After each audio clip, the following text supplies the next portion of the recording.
Excuse me, that's my seat. My stakes there. My bag stays there. No, that is my seat. You should have thought of that earlier.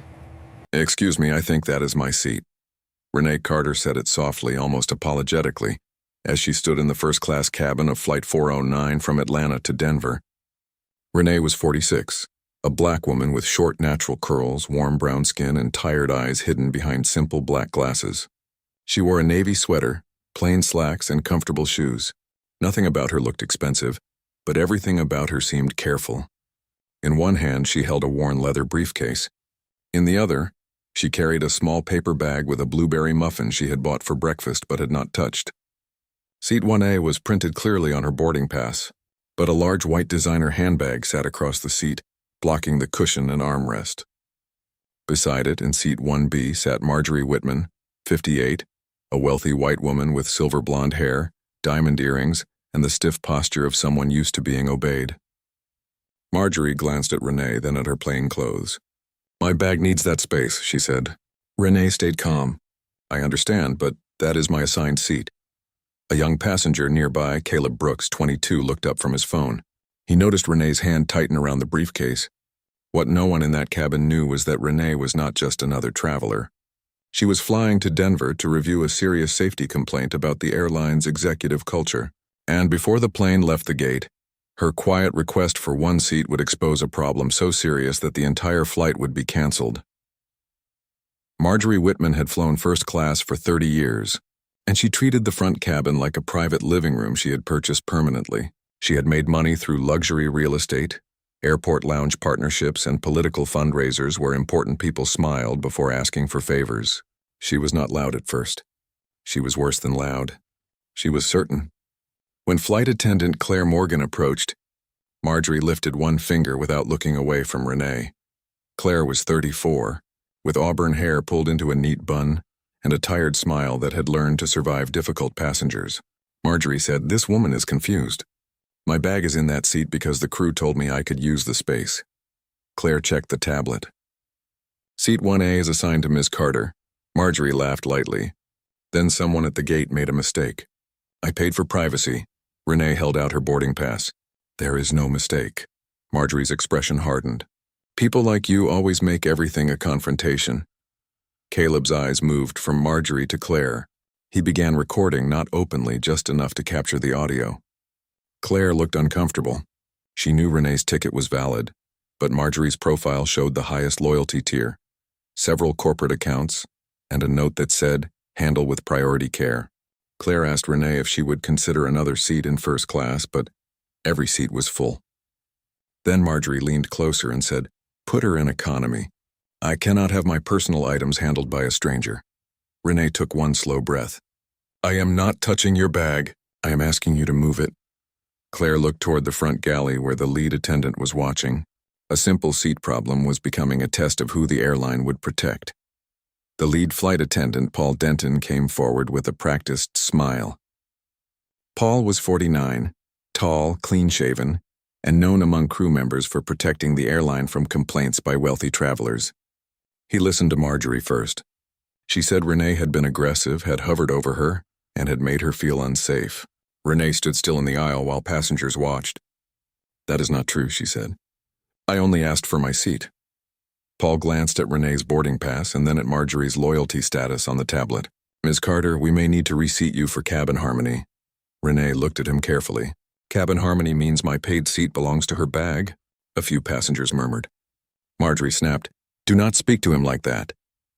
Then, without warning, she shoved the designer bag off the seat and toward Renee's feet. It hit the floor, tipped open, and scattered items into the aisle. A makeup case slid under a seat. A tablet landed face down.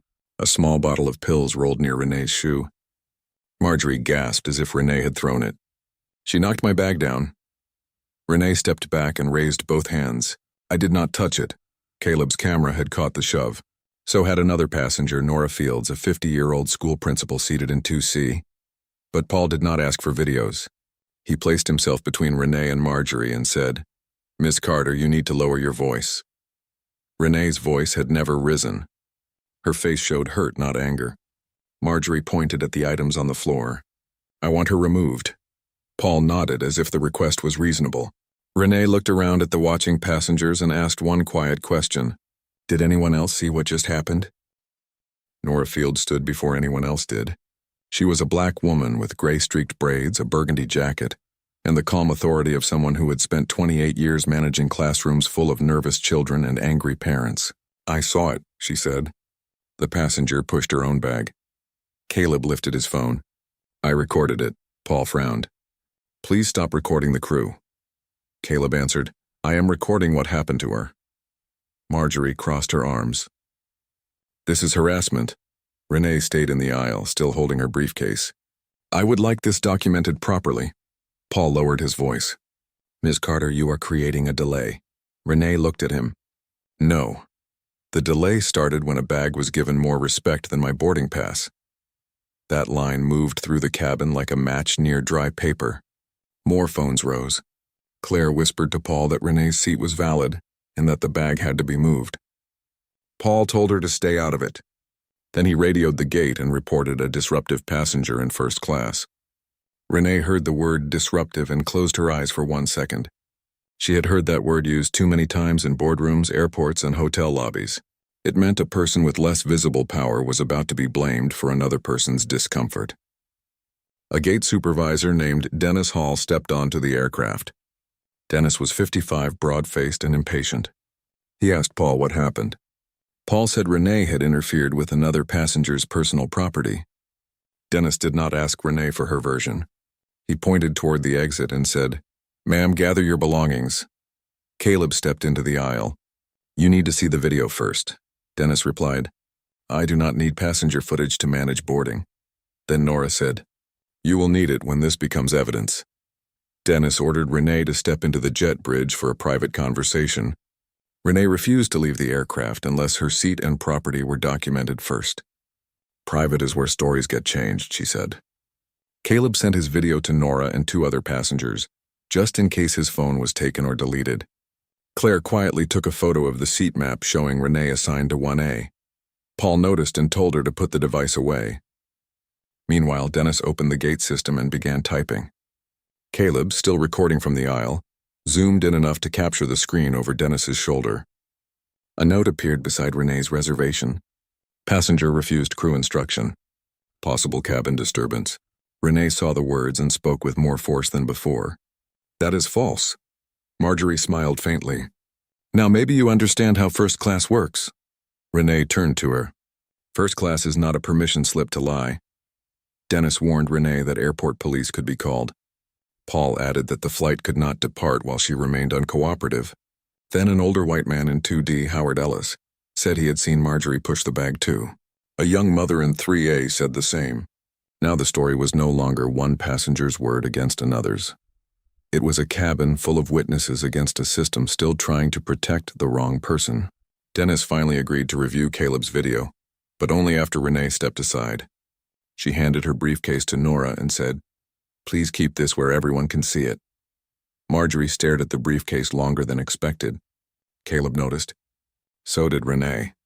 Inside that briefcase was a sealed folder marked Meridian Confidential Review, and Marjorie seemed to recognize the logo. Captain Alan Pierce came out of the cockpit after the delay passed 15 minutes. He was 61 with a weathered face, silver hair, and the careful voice of a man who had spent decades making hard decisions in calm tones. Paul quickly explained that a passenger dispute was preventing departure. Dennis said Renee had refused crew instructions. Marjorie added that she felt unsafe because Renee had stood too close to her belongings. Renee looked at the captain and said, Before you decide, watch the video. Captain Pierce did something Paul and Dennis had not done. He watched. The video showed Renee standing still, Marjorie pushing her own bag, and Paul blaming Renee without asking witnesses. The captain's face changed. He asked Claire to show him the original seat record. Claire handed him her photo. Then Caleb showed the later system note Dennis had typed. Captain Pierce turned to Dennis. Why does the record say she refused instructions before anyone reviewed the video? Dennis had no good answer. Paul tried to say the cabin needed to be stabilized. The captain replied, Stability does not require a false report. Marjorie's confidence faded for the first time. Then Renee's phone rang. She looked at the screen and hesitated. The caller was Evelyn Grant, Meridian Airlines board counsel. Renee answered quietly. I am still on the aircraft. Evelyn's voice was sharp enough for Nora to hear nearby. Renee, the emergency board review starts in 30 minutes. Are you safe? Captain Pierce heard the name Evelyn Grant and looked toward Renee with sudden attention. He knew that name. Every senior captain knew that name. She handled executive-level investigations. Renee said, Not yet, but I think the evidence is gathering itself. The captain asked Renee who she was. Renee looked at the bag still blocking part of her seat and said, Someone your company was not expecting to meet this way. The call from Evelyn Grant changed the air in the cabin. Captain Pierce asked the gate team to pause boarding procedures and keep the aircraft at the gate. Paul looked alarmed. Dennis asked if that was necessary. The captain answered, Yes, because we may have a false incident report, a witness video, and possible discrimination in a premium cabin. Marjorie snapped, This is ridiculous. I want corporate called. Renee looked at her. Corporate already called me. Nora opened Renee's briefcase only after Renee nodded. Inside was the sealed folder Marjorie had been watching. On the front were the words Meridian Airlines Executive Conduct Review. Under that, in smaller print, was Renee Carter, Interim Chief Executive Officer. Claire covered her mouth. Dennis took a step back. Paul stared at the folder as if it had become dangerous. Renee explained that she'd been appointed interim CEO 48 hours earlier, after the sudden resignation of Meridian's previous chief executive. The announcement had not gone public because the board was still preparing employee communications. She had chosen to fly as a regular passenger after receiving complaints that high-status travelers were being favored over customers who looked less wealthy. She had not expected to become the complaint herself. Marjorie's face drained of color. You should have said something, she whispered. Renee answered, My title should not be required for my seat to be respected. Captain Pierce immediately called operations and requested a formal hold. Evelyn Grant joined by secure video through the captain's tablet. After reviewing the videos, seat records, and witness names, she made a decision. This aircraft will not depart with unresolved falsified records and active witness evidence. Cancel the flight. Protect the passengers. Preserve everything. A shock moved through the cabin. Marjorie's bag had blocked one seat. Minutes later, the entire flight was canceled. The cancellation created frustration, but the captain made a clear announcement. He told passengers that a serious onboard incident involving passenger treatment and record integrity required investigation before the aircraft could depart. He did not name Renee as CEO. He did not expose more than necessary. He asked witnesses with recordings to preserve them and wait for airline investigators. Some passengers complained about missed connections. Others said they understood. Marjorie demanded compensation and threatened to call her attorney. Evelyn Grant instructed airport security to escort Marjorie, Paul, and Dennis to separate interview rooms. Claire was asked to provide a statement and was visibly shaken. I knew her seat was valid, she told investigators. I should have said more.